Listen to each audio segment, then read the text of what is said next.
తాకట్టులో ఉన్న బంగారం అమ్మాలనుకునే వారి ఇన్ఫర్మేషన్ ఇస్తే దాని వాల్యుయేషన్ బట్టి మీకు కమిషన్ కూడా ఇస్తుంది gold hub. Hi, welcome to మనం టీవీ. నేను మీ కట్టా కార్తీక్.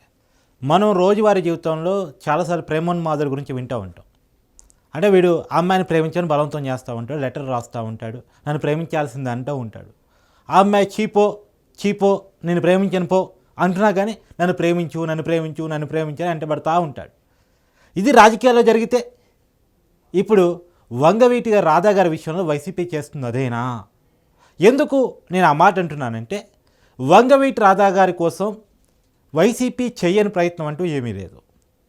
గతంలో నేను వైసీపీకి రాను అని చెప్పేసి ప్రెస్ మీట్ పెట్టి చెప్పేసిన, ఇంకా వైసీపీ వల్లనే నేను టీడీపీలోకి జనసేనలోకి ఆహ్వానిస్తున్నాను అని చెప్పిన, ఇంకా రాధా గారి కోసం వైసీపీ తీవ్రమైన ప్రయత్నాలు చేస్తూ ఉంది. వాళ్ళకి మొన్నటి టీడీపీ జనసేన మొదటి లిస్టులో వంగవీటి రాధా గారి పేరు లేకపోవడంతో నీకు అక్కడ ఛాన్స్ రాలేదు, మా దగ్గర ఛాన్స్ ఇస్తామని చెప్పేసి మచిలీపట్నం ఎంపీ టికెట్ ఇస్తామంటూ ఆహ్వానాలు పలుకుతోంది వైసీపీ. పేరు నాని, కొడాలి నాని ఆల్రెడీ వంగవీటి రాధా గారి స్నేహితుడే. వాస్తవానికి కొడాలి నాని, వల్లభనేని వంశీ, వంగవీటి రాధా వీళ్ళంతా స్నేహితుడు. కాబట్టి ఆ స్నేహాన్ని ముందు పెట్టేసి గేమ్ ఆడుతుంది వైసీపీ. ఖచ్చితంగా ఎట్టి పరిస్థితుల్లో వైసీపీకి రప్పించాలని చెప్పేసి. మీ అందరికీ తెలుసు, మచిలీపట్నం వైసీపీ ఎంపీ బాలశౌరి ఆ పార్టీకి ఎంపీ పదవికి రాజీనామా చేశారు, జనసేనలో చేరారు. ఇప్పుడు ఆ స్థానాన్ని వంగవీటి రాధాతో భర్తీ చేయాలని చెప్పేసి వైసీపీ ఎప్పటి నుంచో తీవ్ర ప్రయత్నాలు చేస్తూ ఉంది. కానీ వంగవీటి రాధా మాత్రం నేను వెళ్ళను అని చెప్పేసి గతంలో చాలాసార్లు ప్రెస్ మీట్ పెట్టి మరీ చెప్పాడు.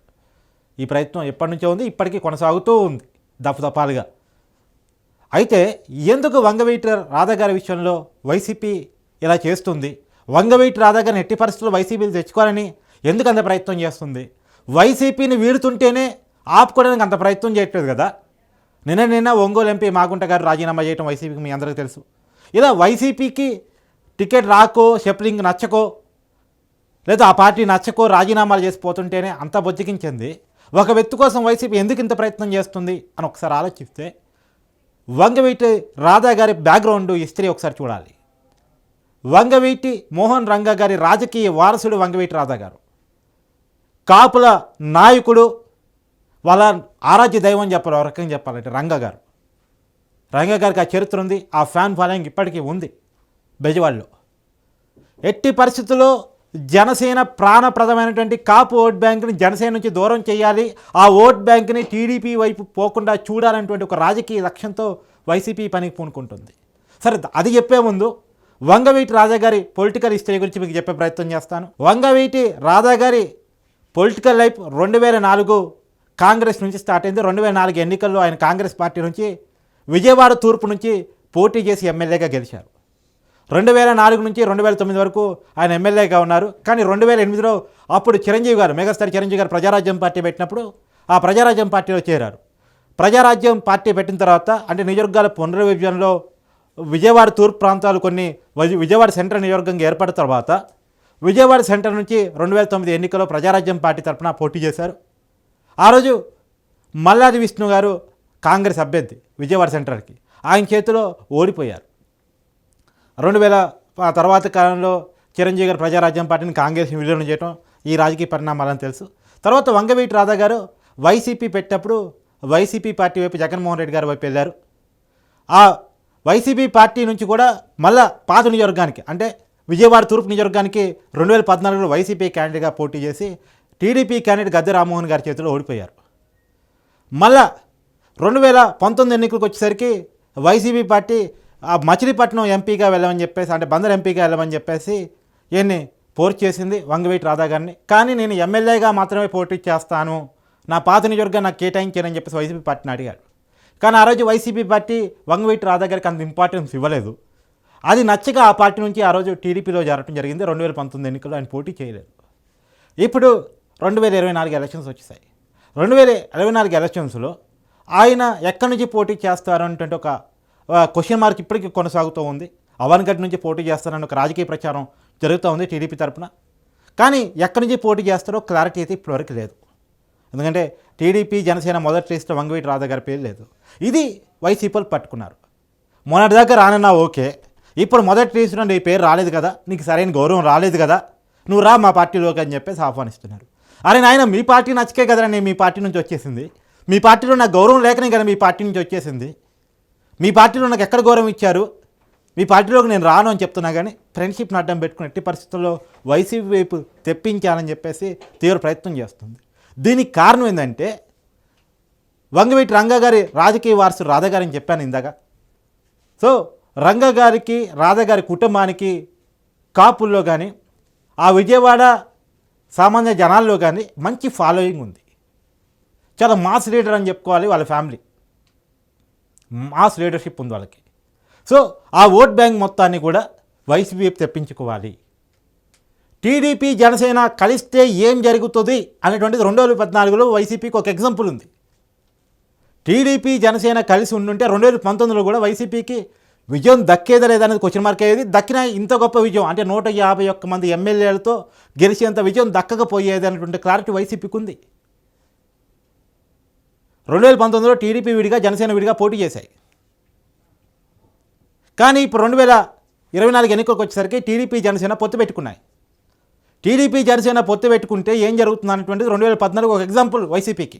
ఆ రోజు జగన్ వేవ్ ఉన్నప్పటికీ కూడా, జగన్కి సింపతి ఉన్నప్పటికీ కూడా టీడీపీ జనసేన కలయిక వల్ల వైసీపీకి విజయం దక్కలేదు. సో మళ్ళా 2014 రిపీట్ అవుతుందా అనేటువంటి భయం వైసీపీలో ఉంది. 2014 రిపీట్ చేయకుండా ఉండాలంటే ఎట్టి పరిస్థితుల్లో జనసేన ఓట్ బ్యాంక్ని డిస్టర్బ్ చేయాలి అనేటువంటి, ఎందుకంటే టీడీపీ ఓట్ బ్యాంక్ డిస్టర్బ్ చేయడానికి ఉండదు, ఎందుకంటే వాడు ఎట్టి పరిస్థితుల్లో టీడీపీకి ఓటేసుకుంటారు. ఇప్పుడు జనసేన ఓట్ బ్యాంక్ని డిస్టర్బ్ చేయడానికి కారణం ఏంటంటే పవన్ కళ్యాణ్ సీఎం కాదు కదా, పవన్ కళ్యాణ్ చంద్రబాబునాయుడికి సీఎం చేయడం కోసం పనిచేస్తున్నాడు కదా, పవన్ కళ్యాణ్కి ఇచ్చింది 24 సీట్లే కదా, పవన్ కళ్యాణ్కి 2.5 సంవత్సరాలు సీఎం అన్న ఇవ్వాలి కదా. ఇలాంటి రకరకాల డిమాండ్ను చర్చబెట్టి జన సైనికులను రెచ్చగొట్టి పవన్ కళ్యాణ్ మీద జన సైనికుల కంటే వైసీపీ వాళ్ళకే పెద్ద అభిమానం అన్నట్టు ఒక చర్చని, లీక్స్ని జన సైనికుల్లో పెట్టాలని చెప్పేసి ప్రయత్నం జరుగుతూ ఉంది. వాళ్ళు సాంస్వాడు కొంతమంది పెద్దవాళ్ళతో కూడా లెటర్లు రాపించడం, మాట్లాడించడం, అందులో కాపు నాయకులతోనే మాట్లాడించడం. ఇప్పుడు పవన్ కళ్యాణ్ అనగానే ప్రెస్ మీట్ ఎవరు పెడతారో మీ అందరికీ తెలుసు, పెడితే పేరునాని పెడతారు, రంబటి రంబా పెడతాడు.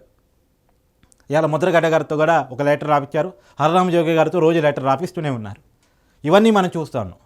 ఇవన్నీ వైసీపీ స్ట్రాటజీలో భాగం. జనసేన ఓట్ బ్యాంకును టీడీపీ వైపు పోకుండా చేయాలి. పోయినసారి ఈ కాపు ఓట్ బ్యాంకు ప్రధానంగా ఒకటి పవన్ కళ్యాణ్ కొంత పోయింది, కొంత వైసీపీకి పోయింది, టీడీపీకి మైనస్ అయింది. ఇప్పుడు ఈ ఓట్ బ్యాంక్ కనుక టీడీపీకి ప్లస్ అయితే ప్రత్యేకించి ఈస్ట్, వెస్ట్, కృష్ణా, గుంటూరు ఈ 4 జిల్లాల్లో కూడా 80%, 80 to 90% టీడీపీ జనసేనకు వచ్చే అవకాశం ఉంటుంది.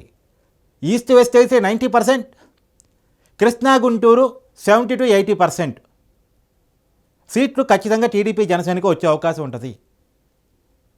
కాబట్టి ఈ లెక్కలు వేసుకుంటున్నటువంటి వైసీపీ ఎట్టి పరిస్థితుల్లో డిస్టర్బ్ చేయాలి వీళ్ళని అని చెప్పేసి ఇవాళ టీడీపీలో టికెట్ దక్కనటువంటి ప్రత్యేకించి కాపు నాయకుల కోసం టికెట్ దక్కని నాయకులను ఎట్టి పరిస్థితుల్లో వైసీపీలో తెప్పించుకోవడం కోసం తీవ్రమైనటువంటి ప్రయత్నాలు చేస్తూ ఉంది. నిన్న అవనగడ్డలో మండల బుద్ధప్రసాద్ గారు వైసీపీ వైపు వెళుతున్నట్టు మనకి వార్తలు తెలుస్తూ ఉన్నాయి. సరే, ఏది ఏమైనా అందరి నాయకుల కోసం గాలం వేస్తున్నట్టు, కానీ వంగవీటి రాధా గారి కోసం మాత్రం పెద్ద ఎత్తున గాలం వేస్తుంది గత కొన్నాళ్ళుగా. ఆయన కోసం కొన్నాళ్ళు అసలు హోల్డ్లో పెట్టారు ఆ ఎంపీ సీట్ని హోల్డ్లో పెట్టారు. ఆయన ఎట్టి పరిస్థితులు తప్పించి ఆ ఎంపీ సీట్ ఆయనకే ఇవ్వాలి, వంగవీటి రాధా గారిని మచిలీపట్నంలో నిలబెట్టాలని చెప్పేసి. ఒక్కవేళ ఆ బ్యాక్గ్రౌండ్ ఉన్నటువంటి వంగవీటి రాధా గారిని తీసుకొచ్చేసి మచిలీపట్నం ఎంపీగా నిలబెడితే ఆ ప్రభావం ఖచ్చితంగా ఈస్ట్, వెస్ట్, కృష్ణా, గుంటూరులో పడుతుందని చెప్పేసి పొలిటికల్ లెక్కలు వైసీపీ వేసుకుంటుంది. మరి ఇది వర్కౌట్ అయిద్దా అంటే ఇప్పటి వరకు వంగవీటి రాధా గారి ఆలోచన మేరకు, ఇప్పటి వరకు ఆయన చెప్పిన మాటల మేరకు కాదని చెప్పాలి. కాకపోతే ఒక చిన్నపాటి కన్ఫ్యూజన్ ఏంటంటే ఆయన ఒక చిన్నపాటి ఎప్పుడు పొలిటికల్ కన్ఫ్యూజన్లో ఉంటారు. ఆయన స్థిరంగా ఉండే మైండ్ సెట్ కాదు అని చెప్పేసి ఆయన దగ్గర నుంచి చూసేవారు చెప్పే మాట. ఒక్కోసారి పార్టీలు మారుతూ ఉంటారు ఆయనకి ఏదైనా అనిపించినప్పుడు. గతంలో ఆయన కాంగ్రెస్, ప్రజారాజ్యం, వైసీపీ, టీడీపీ, కాబట్టి ఆయన వైసీపీ వెళ్ళరు అని చెప్పి చెప్పలేము అని చెప్పేసి చాలామంది చెప్తూ ఉంటారు. కానీ ఆయన ఈ రోజు వరకు ఇస్తున్న క్లారిటీ మేరకు ఇప్పటి వరకు మనకున్నటువంటి సమాచారం మేరకు ఆయన ఆలోచన ధోరణి, ఆయన పక్కన రోజు తిరిగే వాళ్ళ అనుచరుల ఆలోచన విధానం, రెండోది జనసేన టీడీపీతో పొత్తు, ఇవన్నీ చూసినప్పుడు ఖచ్చితంగా ఆయన ఎటు పోరు.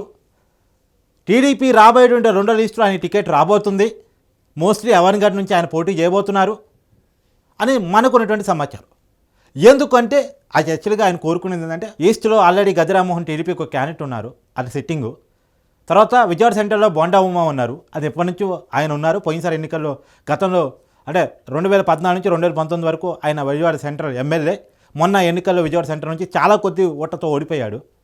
ఆయన కూడా కాపు సమాజ వర్గానికి సంబంధించినటువంటి నాయకుడు. కాబట్టి అది డిస్టర్బ్ చేయకుండా ఇంకో సీటు వంగవీటి రాధా గారికి ఇద్దామని చెప్పేసి మొదటి లిస్టులో పెండింగ్ పెట్టినట్టున్నారు.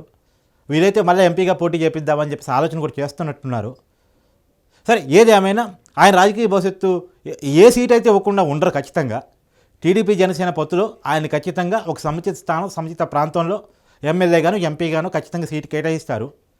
మోస్ట్లీ మనకున్నటువంటి సమాచారం మేరకు అవనిగడ్డ నుంచి వంగవీటి రాధా గారిని పోటీలో దింపబోతున్నారు అటువంటిది తెలవబోతూ ఉంది.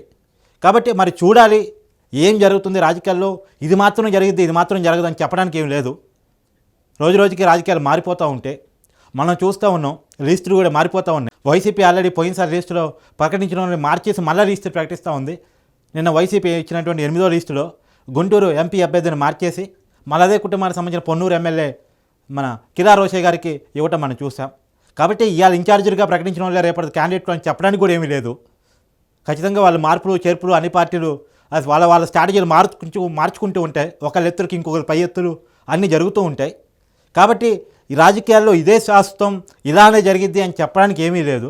కాబట్టి చూడాలి. కానీ ఎట్టి పరిస్థితుల్లో మాత్రం ఇవాళకి మనకున్న సమాచారం మేరకు వంగవీటి రాధా గారు వైసీపీకి వెళ్ళడు అని అనుకుంటూ ఉన్నాం. కాకపోతే గతంలో మిథున్ రెడ్డి గారు భేటీ అయ్యారు, ఇవాళ పేరు నానిగారు, కొడా నానిగారు భేటీ అయ్యారు. కాబట్టి ఎట్టి పరిస్థితుల్లో ఆయన ఆలోచన మార్చడానికి, ఆయన మైండ్ వాష్ చేయడానికి వైసీపీ తీవ్ర ప్రయత్నం చేస్తుంది, ఒక ప్రేమోన్మాదిలాగా. మరి చూడాలి ప్రేమోన్మాది ఆశలు నెరవేరుతాయా లేదా అనేటువంటి చూడాల్సిన అవసరం అయితే కనపడుతోంది. Thank you.